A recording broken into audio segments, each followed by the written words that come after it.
Ideal equipment for a video podcasting studio.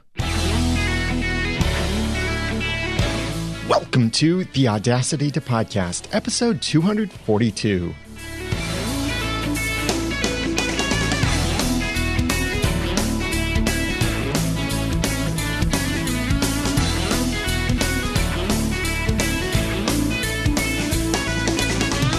Thank you for joining me for the Audacity to Podcast. I'm Daniel J. Lewis, and this is the award-winning how-to podcast about podcasting.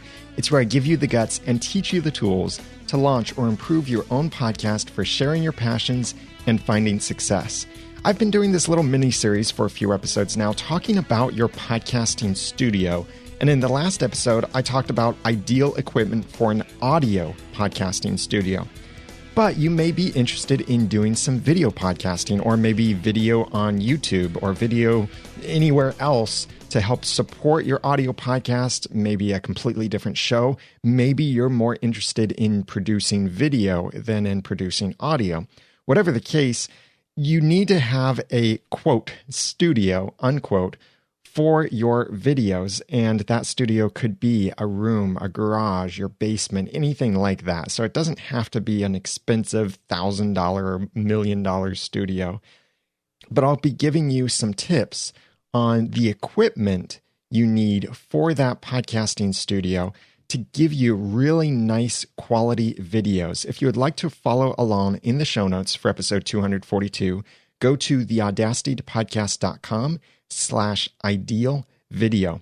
I'm going to talk to you about microphones, about audio recorders or wireless systems, about lighting, about cameras, about background or backdrops, about accessories, and about live streaming. And this is all focused on video, if video is going to be your primary distribution for this particular content you're considering. So number one, microphones. Audio is the most important part of video.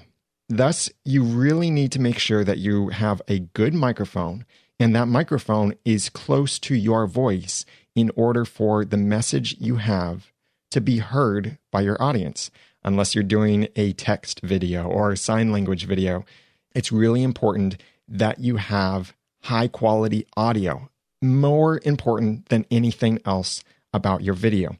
You look at YouTube and you'll see a lot of nice looking videos with horrible audio quality, but you can see a nice looking video with nice audio and it seems really professional.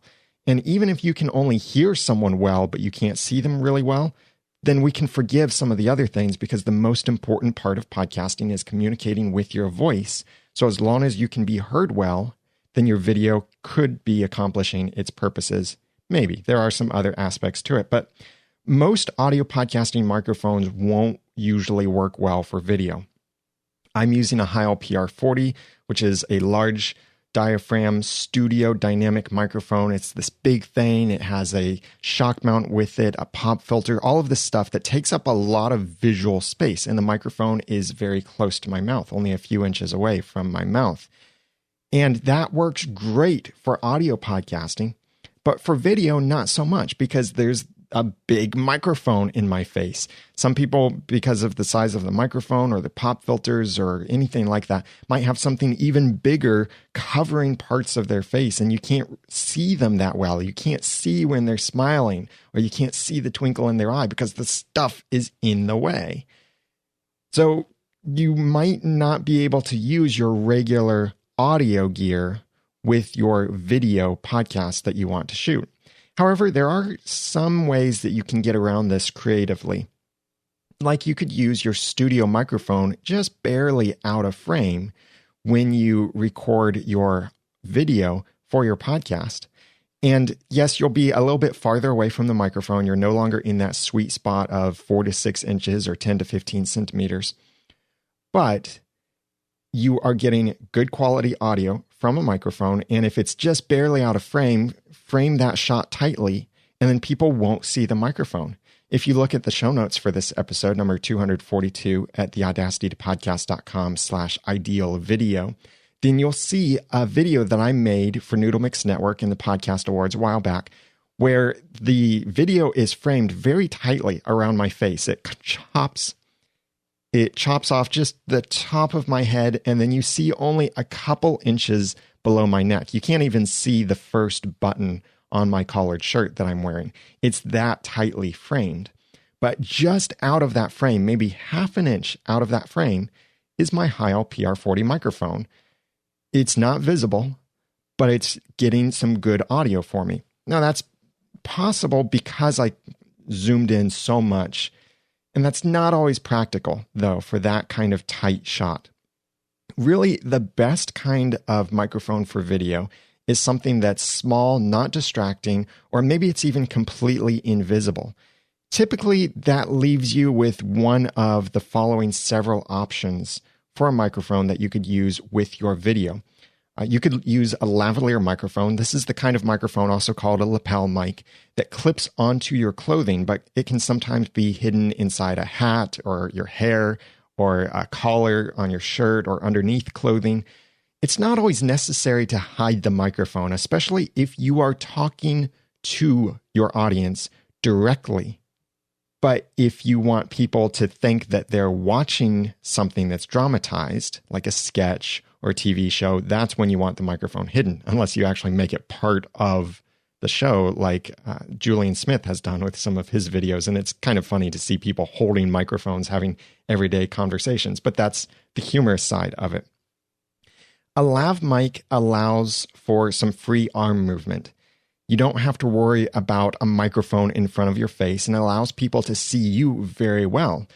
But the lav mic could also be susceptible to some clothing noises with moving around much, or it could have a decreased pickup pattern if you turn your head. There are little techniques that you can use to avoid that. Like if you're using an omnidirectional microphone, instead of pointing it up toward your mouth, point it down. Because it's omnidirectional, it should capture audio from all around it. Thus, by pointing it down, it actually reduces the chance of picking up less audio when you turn your head. Yeah, it's not as focused or as narrowed in on your voice as if it was pointing up at you, but it gives you a little bit more flexibility. Another kind of microphone you could consider would be a headset microphone.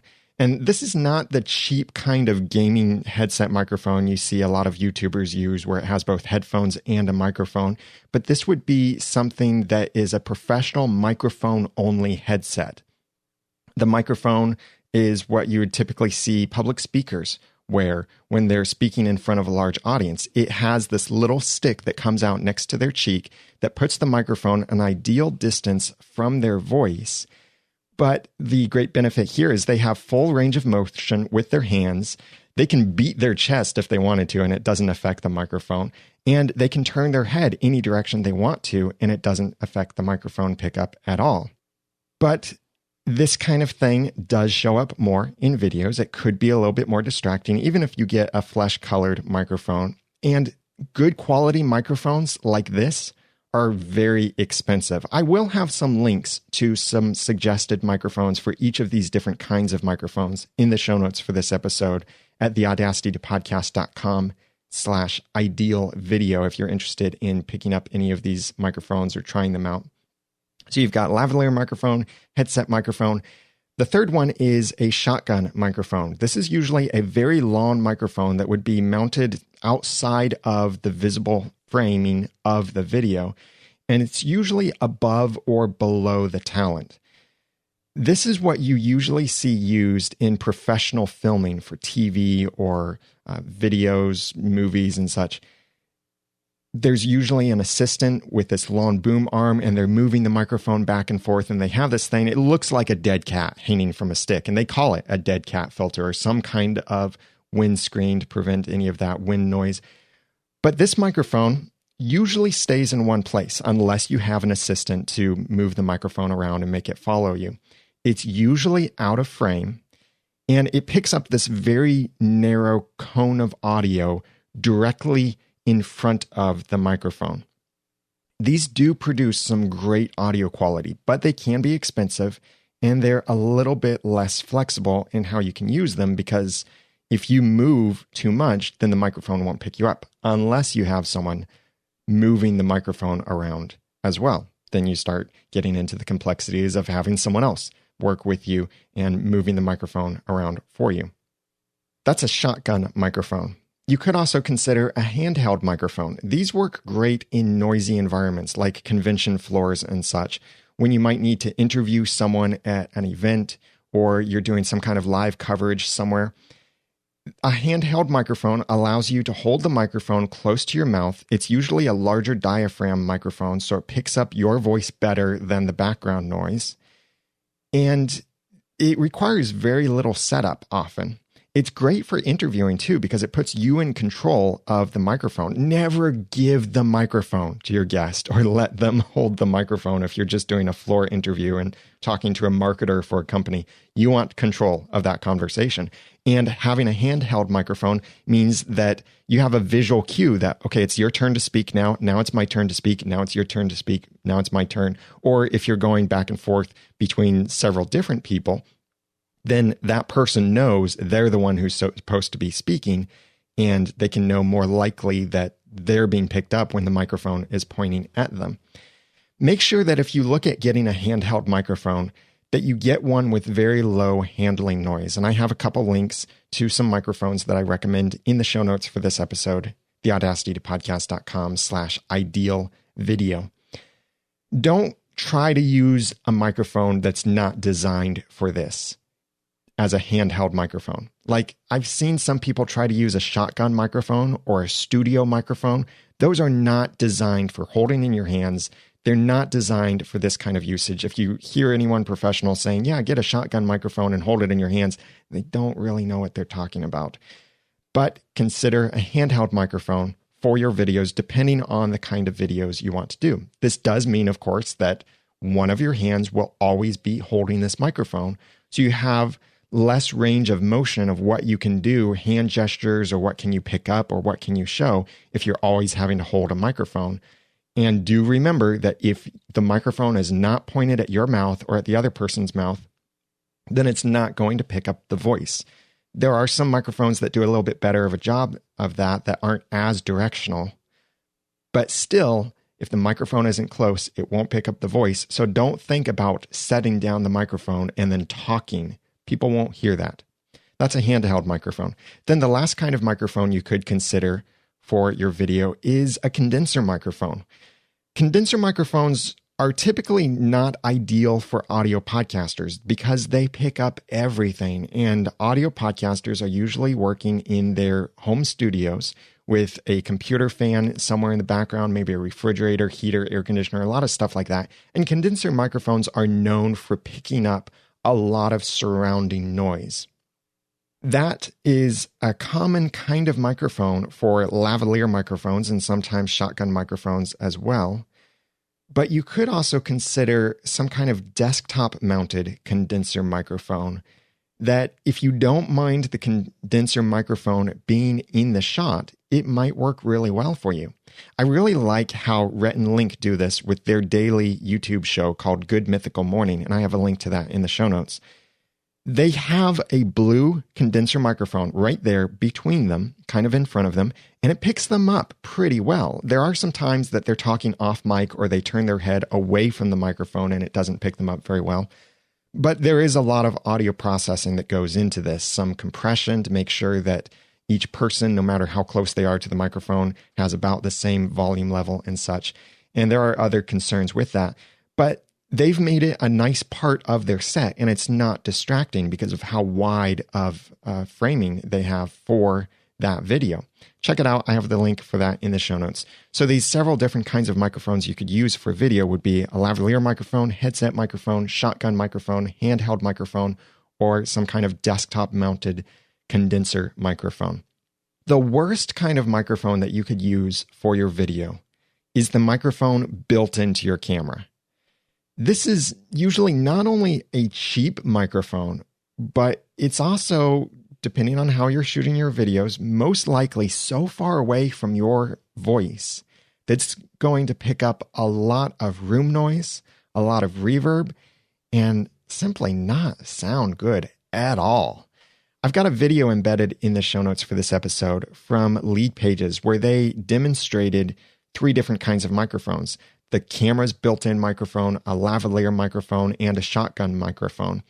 And you can tell the camera microphone is horrible quality, and they're not even that far away from it. But imagine trying to use a camera microphone if you're at a conference or somewhere noisy. It's not going to work at all. And even though you may think your voice is coming out clearly, you really need to listen to it again later and compare it to what if you had a microphone closer to your voice. It's a drastic difference in the clarity and people being able to understand you.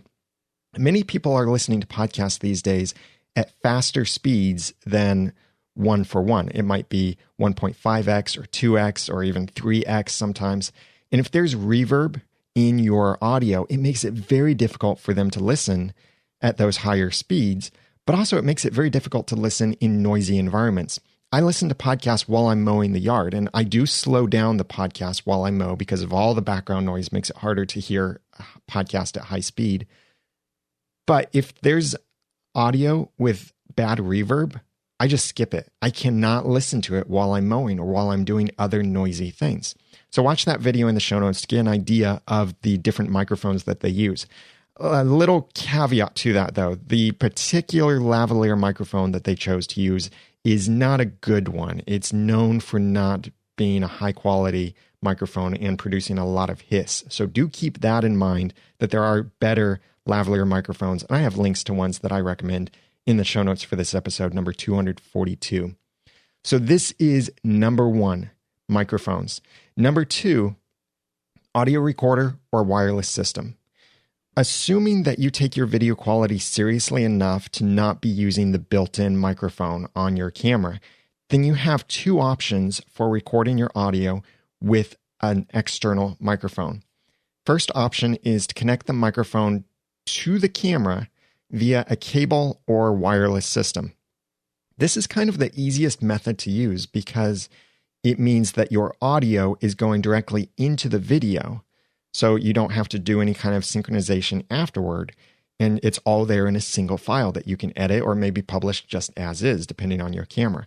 But it could also be a little bit cumbersome or even expensive. Cumbersome because you might have this long cable that's running over to the camera, and that could be susceptible to interference from lighting, electrical stuff, and other things that could reduce the quality.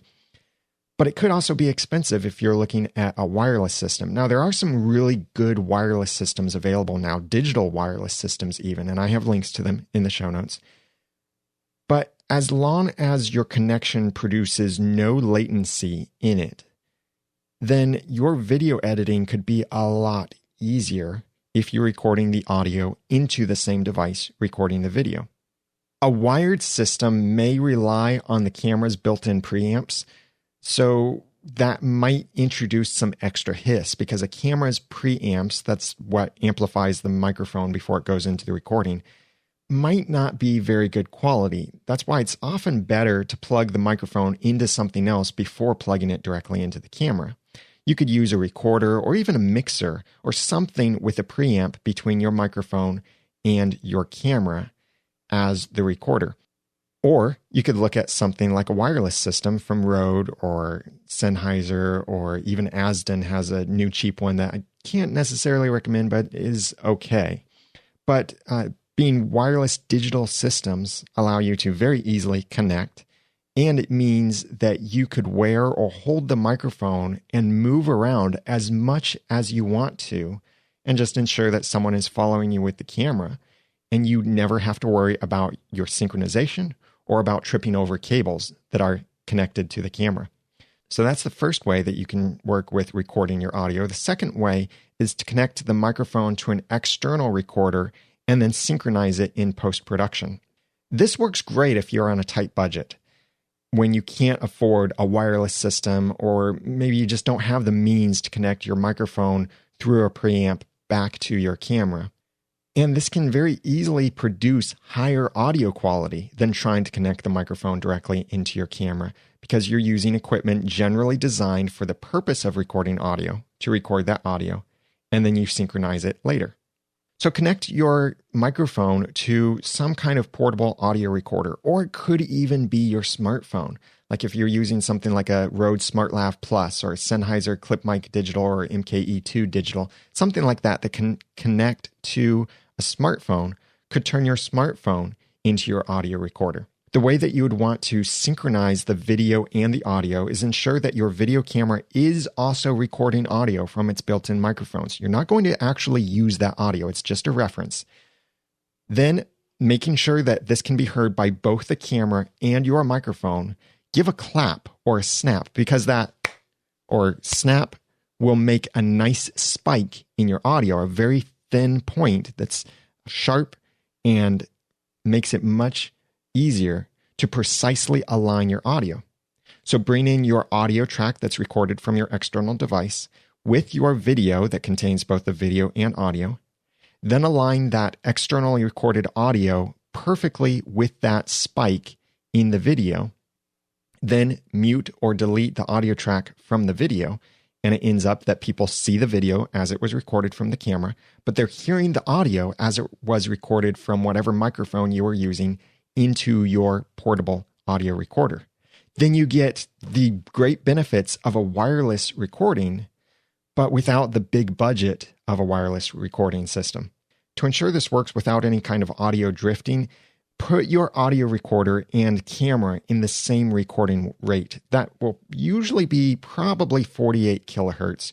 You might be able to do 44.1, but you would want to generally mix it down to 44.1 in your post-production. But just make sure the camera and the recorder are in the same formats. That way you don't get any of that kind of audio drift.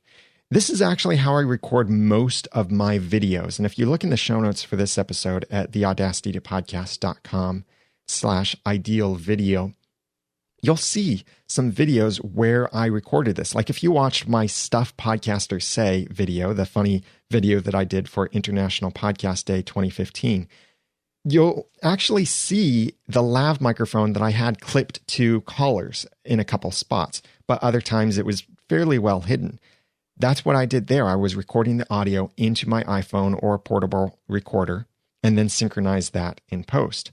Or if you look at a video that I recorded from the NAB show 2015, I interviewed Tascam, and the video illustrates a couple different things. One is I was using a handheld mic with an XLR cable that went to a Zoom recorder, and I was recording it that way, and I would synchronize the audio in post-production. But in that video, I'm also talking to Tascam about one of their devices that plugs directly into the microphone and records right there into the microphone. It's about the size of a wireless transmitter, but it's not wireless. It's recording the audio on its own, still allowing me to synchronize the audio in post-production. So check out those videos in the show notes for this episode, number 242. That is number 2, audio recorder or wireless system. Number 3, ideal equipment for video podcasting is lighting. Good lighting is the second most important part of quality video. Great lighting can really make even a cheap camera look good. This is because a well-lit scene doesn't require the camera to work as hard to expose everything and figure out the colors and all of the lighting and everything there. So, for example, I've got a video in the show notes where I recorded the video with my Logitech C920 webcam. And when I start out the video, it looks like a typical webcam video. Very cheap lighting, very grainy video, very low quality. Even though the C920 can do HD 1080p video, it does not look good at the beginning of the video. And then through the course of the video, I show you what I can do with Lighting Kit while still recording with the webcam, adjusting some color balance, and it looks great. It looks like it was recorded with a DSLR or a professional camera, but it was all from the webcam. And the Lighting Kit was actually quite inexpensive. I've got a couple links in the show notes to some separate lighting kits for under $170 that give you a lot of light output, a great amount of versatility with the lights. They are cheaply built, so do keep that in mind, but they're very affordable and put out a lot of light. I use them all the time, and they make my videos look a lot better than if I was trying to work with other lighting systems, and they were affordable for me as well. Ideally, you'll want 3 light sources for your video. What's called a key light. This is the main primary bright light that is in front, slightly angled from either the left or the right, pointing at you. This is what is lighting the majority of what you see. Then the second light would be what we call a fill light. This is not as bright as the key light, and this light's purpose is to fill in the shadows that the key light created. So if the key light is in front of you to the left, then the fill light would be in front of you and to the right. Not as bright as the key light, but just filling in the shadows a little bit so you don't have these black shadows on your face, but you still have some shadows, just not as much. And then an optional third light would be what we call a rim light or hair light or overhead light. This is usually some kind of light that's behind you and above you, and it's pointing down at you. Be careful that this doesn't shine into the camera lens itself, because then you'll get some nasty glare and lens flare effects and stuff like that. And let's not do the Star Trek lens flares, please. This kind of light helps separate you from the background, and it gives some nice effects. And usually this would be behind you, but on the same side, like your right side and behind you, as the fill light is. The benefit there is that you get this nice brighter light from behind, kind of wrapping around the back of your head or over your shoulder on the otherwise dimmer side of your body, because the fill light is not as bright as the key light. I'll put a video in the show notes that will illustrate this a little bit more for you. And you can get those show notes for episode 242 at theaudacitypodcast.com/ideal video. If you can't afford a lighting kit, and you don't have enough bright other lights in your house, like halogen work lights or daylight CFL bulbs or anything like that, enough other bright light that you can use, then try to record near a window with sunlight coming in. You don't want direct sunlight on you, because that can be very bright and too intense. So try to diffuse that sunlight with maybe curtains, a white sheet, a tablecloth, a shower curtain, anything like that. There's actually a shower curtain that we have that I've confiscated in our home because it's white and it works great for diffusing the light that comes in through the window, even if it's direct sunlight. And that sunlight can work beautifully for videos. Just get it at a good angle, and you can even bounce that light off of other things like another white sheet, the back of a poster, a small reflector, a dry eraser board, something like that that's white and can bounce the light back on you, and that can give you some fill-in light, or it can help you to light the set or anything else like that. Or you could use house lights as well to light your studio in some more interesting ways. Like typically incandescent light bulbs are a warmer, more yellow or orange light, whereas fluorescent light bulbs are a more blue or green light. So if you're working with daylight light and you have your camera calibrated to the daylight white balance, then the incandescent bulbs in the background, or soft CFL bulbs or soft LED bulbs, will usually give a warmer tone that adds some nice special effects. It's really cool to mix different color temperatures to get some neat background effects or interesting dynamics to the depth of your video and such. So this is number 3, lighting. Number 4, now we come to the camera. This is often the first thing people think about when wanting to do quality video, but it shouldn't be the first thing. You really need to think in terms of production quality. You need to think first about your audio, then your lighting, and then your camera. So remember that audio and lighting are more important, much more important than the quality of your camera. But when you have your camera, I recommend that you capture at a minimum 1280 by 720 pixels, or otherwise known as 720p high definition resolution, and then record that at either 24 or 30 frames per second. Some cameras may capture at other higher resolutions, but they're sacrificing other things in order to achieve those resolutions. For example, some cameras can shoot in 1080i or 720p. The I stands for interlace. The P stands for progressive. Progressive is where every frame is taken as a whole. Interlaced is where every other line is captured and then every other line after that. So you end up with this strange looking interlaced pattern if you have a lot of movement in the video. But 720p video, even though it's a lower resolution, will look better than 1080i, especially if you have much movement in your video, especially action footage. There might be other features of your camera that are only available at smaller resolutions, and those features may or may not be important to you. For example, some cameras record now in 4K, but they only offer image stabilization at 1080p, or their image stabilization is a lot better at 1080p than it is at 4K. That's where you need to decide, what is your ultimate goal in producing this video? Does it need to be 4K, or would it look better if it was a smoother video, more stabilized video at 1080p? Other things like higher frame rates, 60 frames per second and more, are usually only necessary if you want to do slow motion stuff. Otherwise, you really don't have to worry about those high frame rates. Just record at 24 or 30 frames per second. That's up to you. If you want to record the audio from your microphone into the camera via either a cable connected directly to the camera or a wireless system, then ensure that your camera does have an audio input. And if you're using something with a preamp built in, like a wireless system, a mixer, a preamp, anything like that feeding into the camera, it's better to turn its output up and turn the camera's input down. The reason for that is the camera does not have very high quality preamps. So if you have a very quiet output from your device and the camera's preamp is turned up, the camera's preamp has to work harder and it introduces a lot of hiss. This is what happened to me at CES 2013.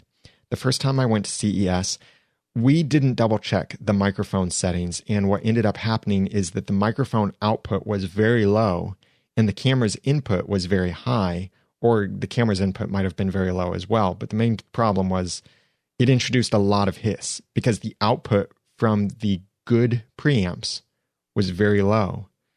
And you can watch those videos on my YouTube channel or my video show in iTunes, and you'll see it's bad audio quality, a lot of hiss. We tried to do noise removal, but it didn't work very well. We reduced it as much as we could without making it sound like everyone was underwater.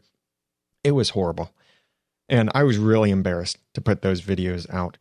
So instead, ensure that the output from your microphone is loud enough that the camera doesn't have to work very hard with its audio input.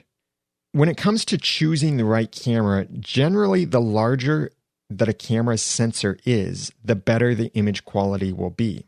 This is not a matter at all of megapixels or how many pixels total the camera can capture. It's really about how well those pixels are captured. For example, a DSLR or mirrorless camera usually gets great video because its sensor is maybe tens or hundreds or even thousands of times larger than a smartphone camera's sensor. Thus, the quality of each pixel captured is much higher. The exposure, the noise level is lower. A lot of great things about those larger sensors. Another factor for some beautiful video that you need to consider in your video equipment for a podcast is the aperture of the camera. This is how much light the camera lets into the lens by how open the aperture is. This is the kind of measurement that you see on a camera that looks like f/ and then some number. That number indicates how closed the aperture is. So a very low number means the aperture is wide open. A very high number means the aperture is closed more tightly. So f1.4 is very wide open. f6.0 is more closed. It's not as closed as it could be. You can get much higher than f6.0.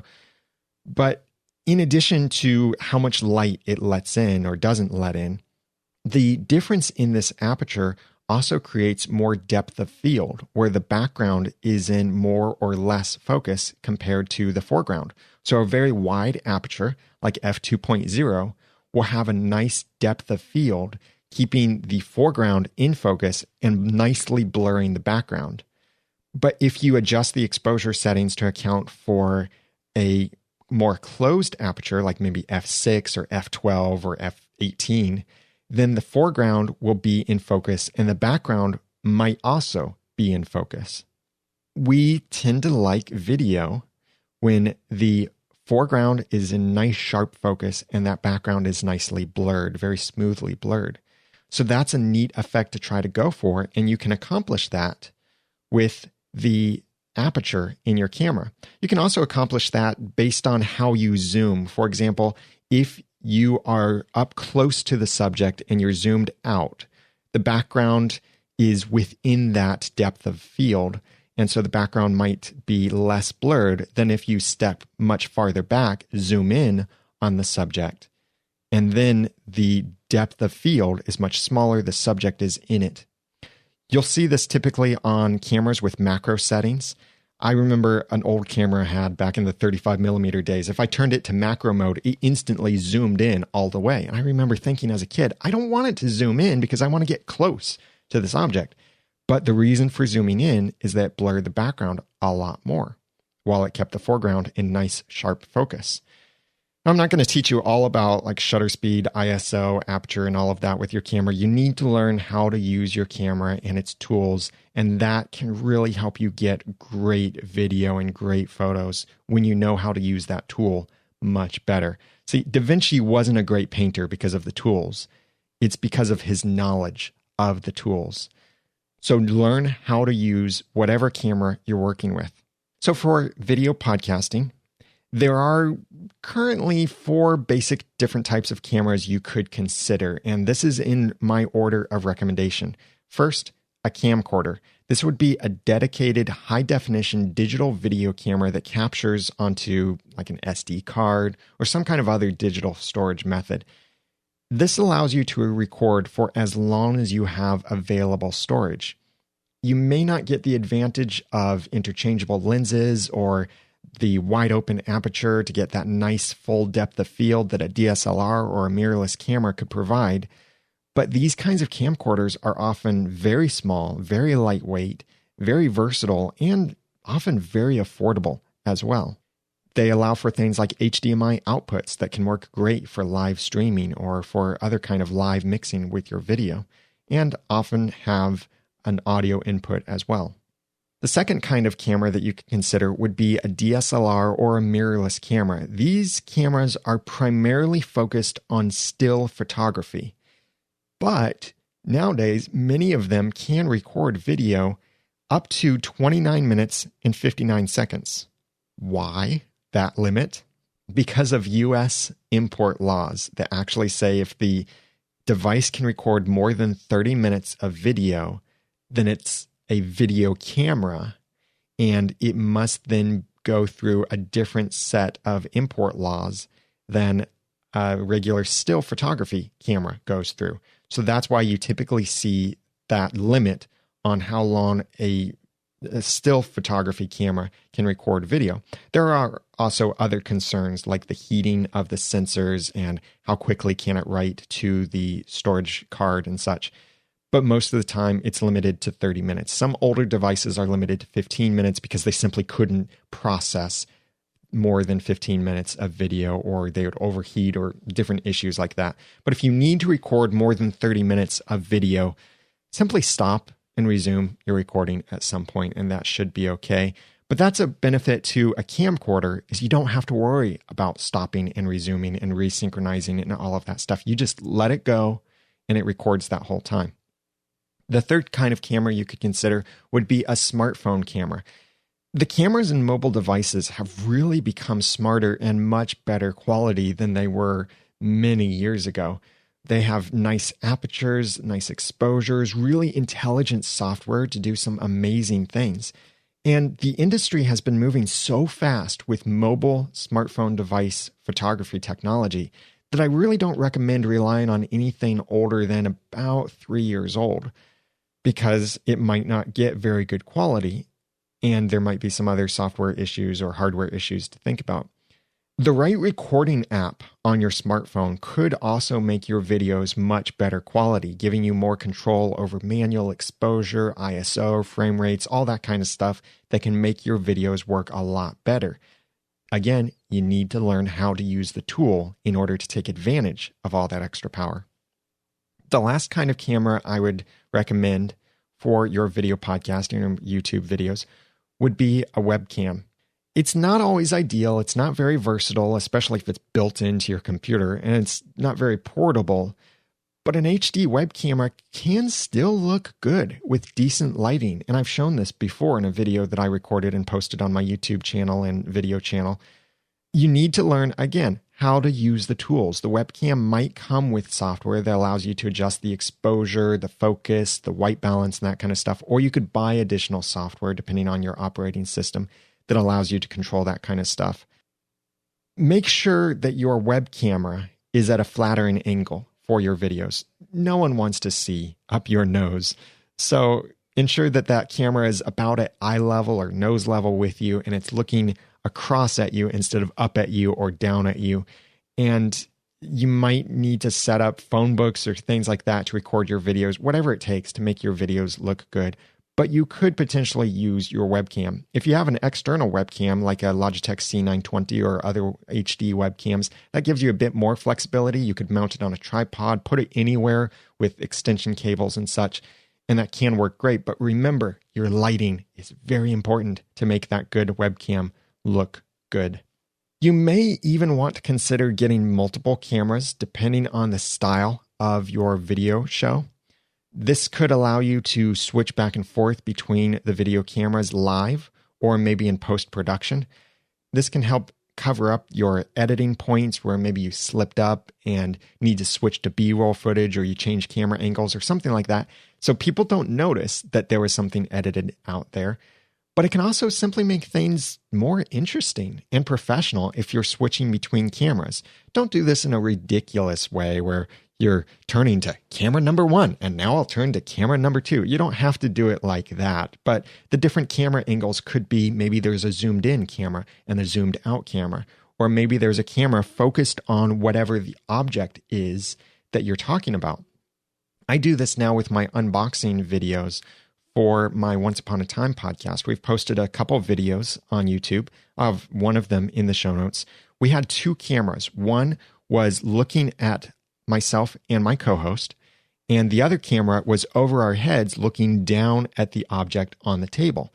That allowed us to then continue talking and unboxing this item, but ensuring that the item could be seen. So if we wanted someone to see what we were referring to, we would make sure that the camera above us could see it, and we would cut to that in our post-production. And it looked really nice too. I'll have an example video of that in the show notes for episode 242 at theaudacitypodcast.com/ideal video. The 5th piece of equipment for an ideal video podcasting studio is some kind of background. Think about everything visible to your camera and how it looks as part of your, quote, studio set, unquote.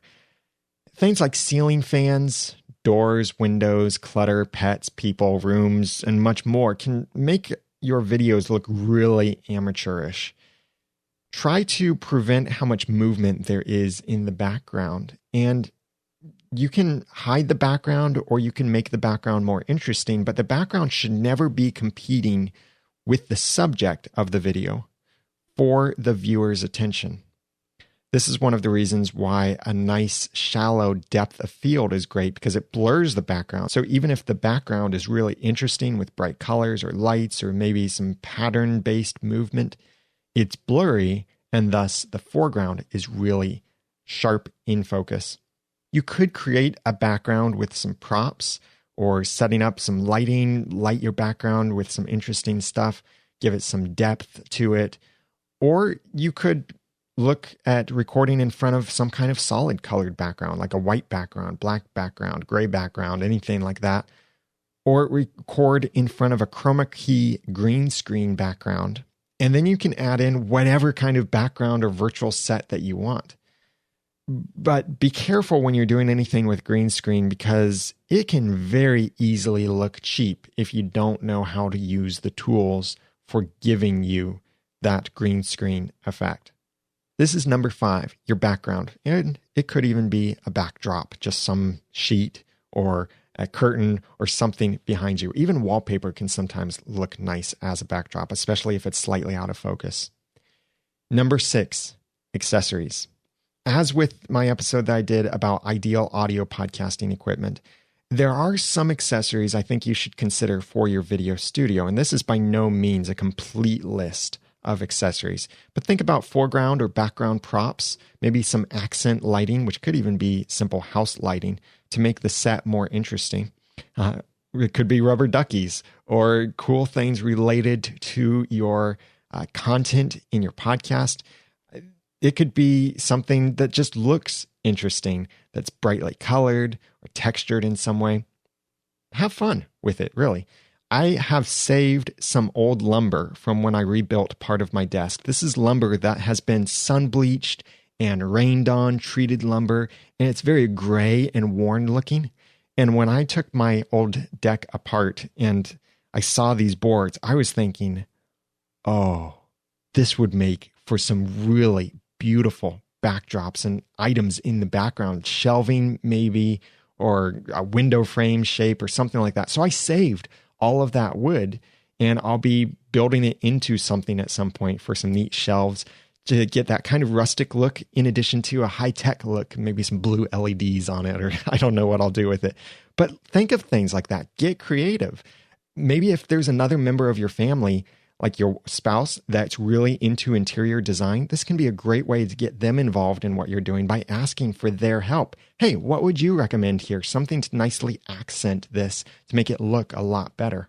Think also about a table, a desk, a counter, or some kind of surface that you would be using for holding other accessories, props, or any of those tools that are essential for your podcasting, like your computer or papers or that object you're unboxing or anything like that.